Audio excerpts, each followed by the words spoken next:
অভিশপ্ত শয়তান থেকে মহান আল্লাহর নিকট আশ্রয় চাই। সকল প্রশংসা সমগ্র বিশ্বের প্রতিপালক মহান আল্লাহর জন্য। রহমান ও রাহিম আল্লাহ তাআলার নামে সূরা আল মুনাফিকুন এর বাংলা সরল অনুবাদ শুরু করছি।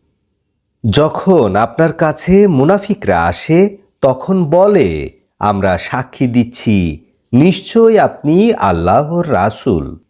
আল্লাহ তাআলা জানেন নিশ্চয় আপনি আল্লাহর রাসূল। আল্লাহ তাআলা সাক্ষী দিচ্ছেন নিশ্চয় মুনাফিকরা স্পষ্ট মিথ্যাবাদী। তাদের শপথগুলোকে তারা ঢাল হিসাবে ব্যবহার করে। তারা মানুষদেরকে আল্লাহর পথ থেকে ফিরায়। নিশ্চয় তাদের কাজগুলো অতি মন্দ। ইহা এজন্য যে তারা একবার বিশ্বাস করে আর একবার অবিশ্বাস করে। তাদের হৃদয়ের উপরে আল্লাহ তাআলা মোহর মেরে দিয়েছেন। তারা বুঝতে সক্ষম হবে না।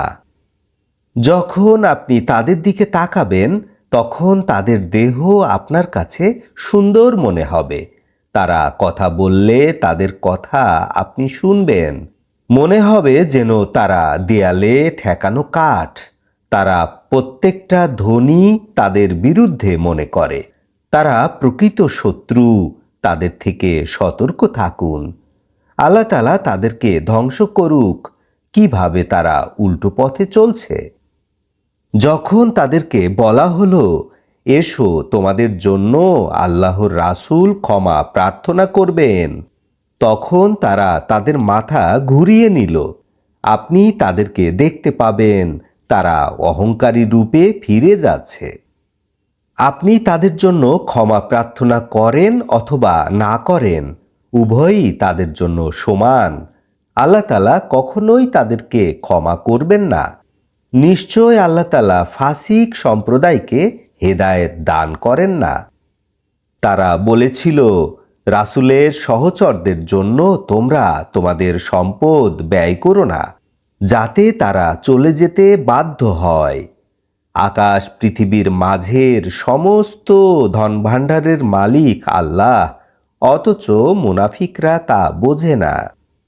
তারা বলল, আমরা মদিনায় গিয়ে সম্মানিত যারা তারা অপমানিতদেরকে বের করে দিব। অথচ ইজ্জত হচ্ছে আল্লাহর এবং তার রাসূলের এবং মুমিনদের, অথচ মুনাফিকরা তা জানে না।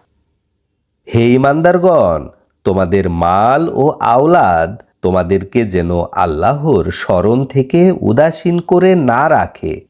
যারা এ আচরণ করবে তারা ক্ষতিগ্রস্ত হবে।